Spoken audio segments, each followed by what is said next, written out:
Les années passent, les 1er mai ne se ressemblent pas.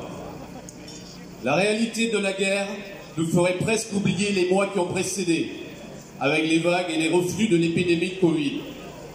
Quoi qu'il advienne, le 1er mai demeure un symbole de l'engagement syndical, celui de la solidarité ouvrière, du refus de l'exploitation, de l'aspiration à l'émancipation individuelle et collective, de l'action collective et de la mobilisation internationale des travailleurs. C'est aussi un engagement pour la paix. De nombreux pays sont le théâtre de guerre, et avec son retour sur le sol européen, ces scènes nous rappellent que la barbarie des conflits armés s'abat d'abord sur les plus faibles. Les travailleurs sont de cela. FO Dordogne apporte son soutien plein et entier aux populations, aux militants et au syndicalisme qui rejettent les guerres, appellent à la paix et subissent la répression. Cette journée internationale des droits des travailleurs 2022 est aussi l'occasion de rappeler que œuvrer solidairement pour la justice sociale partout dans le monde, c'est œuvrer pour la paix. Cette guerre a des répercussions sur notre vie quotidienne qui amplifient les difficultés déjà existantes. Nos concitoyens les moins favorisés, confrontés à l'augmentation des prix, aux difficultés d'approvisionnement en biens et à l'alimentation essentielle, en subissent déjà les conséquences. Nous voyons les prix qui continuent d'augmenter sur les étals des supermarchés, à la pompe, sur nos factures de gaz, de fioul, d'électricité. Les prix du pétrole, du gaz, du blé et de nombreuses matières premières s'affolent. Le niveau d'inflation a de nouveau provoqué une augmentation automatique du SMIC. 40 € à partir de ce 1er mai. Elle sera vite absorbée. Il est indispensable que des dispositifs soient pris pour bloquer la hausse des prix sur les produits de consommation courante, sur l'énergie et sur les carburants. Un rapport du début de l'année de l'Oxfam expliquait que la fortune des milliardaires dans le monde a plus augmenté en 19 mois de pandémie qu'au cours de la dernière décennie. Et le monde compte de nouveau un milliardaire toutes les 26 heures, alors que 160 millions de personnes sont tombées dans la pauvreté. En France, le constat est de même. À elles seules, les 5 premières fortunes de France ont doublé leur richesse depuis le début de la pandémie et possèdent désormais autant que 40% les plus pauvres en France. Aujourd'hui, plus de 9 millions de personnes vivent en France sous le seuil de pauvreté, qu'elles travaillent ou qu'elles ne travaillent pas. Ces chiffres peuvent donner le vertige à ceux qui n'ont que leur force de travail pour vivre et auxquels on explique en plus qu'ils se soignent trop, qu'ils ont trop de droits, trop de services publics et trop d'espérance de vie. Les profits réalisés qui ont atteint des niveaux records ces derniers mois doivent revenir à celles et ceux qui le produisent, aux travailleurs, aux ménages, mais pas aux dividendes. Vous le savez, nous sortons de l'élection présidentielle, la campagne pour les législatives s'est déjà ouverte. Les sujets vont être nombreux, retraite, assurance chômage, sécurité sociale, services publics pour ne citer que. Alors ce 1er mai, c'est aussi l'occasion pour Force ouvrière de rappeler ses revendications pour le rétablissement de toutes les libertés individuelles et collectives, dont les libertés syndicales. Et cela passe pour ces dernières par l'abrogation de la loi d'août 2008 sur la représentativité et le retour à la liberté de désignation du délégué syndical. Contre tout retour de quelques réformes des retraites visant à supprimer tous les régimes existants et à reculer l'âge de départ, que ce soit sous la forme d'un âge légal, d'un âge pivot ou d'équilibre, ou de la durée de cotisation.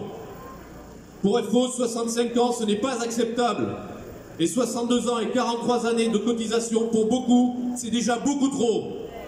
C'est inacceptable, car cela obligera un grand nombre de salariés à prolonger leur carrière pour ceux qui sont encore en emploi. Et cela obligera tous les autres qui ne sont déjà plus en emploi, 1 sur 2, à rester plus longtemps dans la précarité, à trouver un revenu de substitution dans l'indemnisation chômage, invalidité, ou pire, les minima sociaux. Et pas d'illusion, celles et ceux concernés par les carrières longues ou la pénibilité devront partir plus tard avec un tel projet. Pour l'abandon de la réforme injuste et punitive de l'assurance chômage et pour le retour à la convention négociée en 2017, le seul objectif du gouvernement par cette réforme était de réaliser des économies sur le dos des chômeurs. Elle va faire exploser la précarité et la pauvreté. Contre l'instauration d'une obligation d'activité en contrepartie du versement d'une prestation sociale publique, comme on a pu l'entendre ces dernières semaines, pour l'augmentation immédiate des salaires, du SMIC, des retraites, des minima sociaux et de la valeur du point d'indice de la fonction publique, avec un rattrapage pour ces agents de la perte de pouvoir d'achat subie depuis plus de 10 ans. Contre toute remise en cause de notre système de protection sociale basé sur la cotisation, sur le salaire différé. Le salaire net, c'est celui qui nous permet de vivre, de survivre pour certains, au quotidien, de nous loger, de nous nourrir, de payer les factures. Le salaire différé, c'est celui qui nous permet de faire face aux aléas de la vie, de l'enfance à la vieillesse. Et les politiques d'exonération de cotisations patronales, qui ont pour conséquence d'encourager les patrons à ne pas augmenter les salaires en les maintenant au niveau du SMIC pour bénéficier pleinement des dispositifs, mettent financièrement en péril tout le système, avec le risque pour nous de ne plus pouvoir faire valoir nos droits lorsque nous serons confrontés aux besoins. Contre toute remise en cause des statuts, des conventions collectives, du Code du travail, et cela passe par l'abrogation des ordonnances Macron, de la loi El Khomri et le retour de la hiérarchie des normes. Pour que la fonction publique et les services publics disposent des effectifs nécessaires. Et cela passe par la défense des statuts des personnels, à commencer par le statut général des fonctionnaires, contre la contractualisation et la précarisation des emplois. Pour que la fonction publique et les services publics disposent de tous les moyens indispensables pour remplir leur mission, en assurant à la fois l'égalité de traitement sur l'ensemble du territoire et un accès de proximité pour tous nos concitoyens.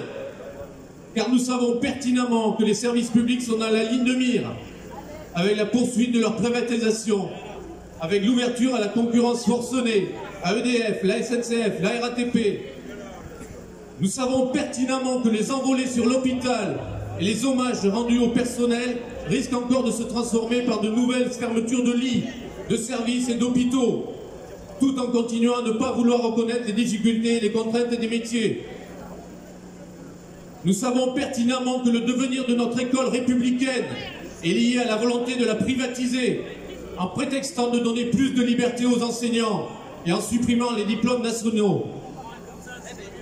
Ce sont tous ces combats que nous avons menés hier ensemble avec certains d'entre vous, sur ces revendications que nous avons partagées. Quelle est la différence entre cette période et celle d'aujourd'hui, quand on entend la déclaration du ministre de l'Économie et des Finances, qui n'exclut pas la possibilité de recourir au 49.3 pour faire passer la réforme des retraites? Pour ces mêmes raisons que Force ouvrière a combattu la régression sociale hier, nous la combattrons demain et nous mettrons toutes nos forces pour convaincre de s'y opposer. Pour la paix, pour les libertés, pour la justice sociale, vive le syndicalisme libre et indépendant, vive la solidarité internationale des travailleurs, vive le 1er mai des revendications.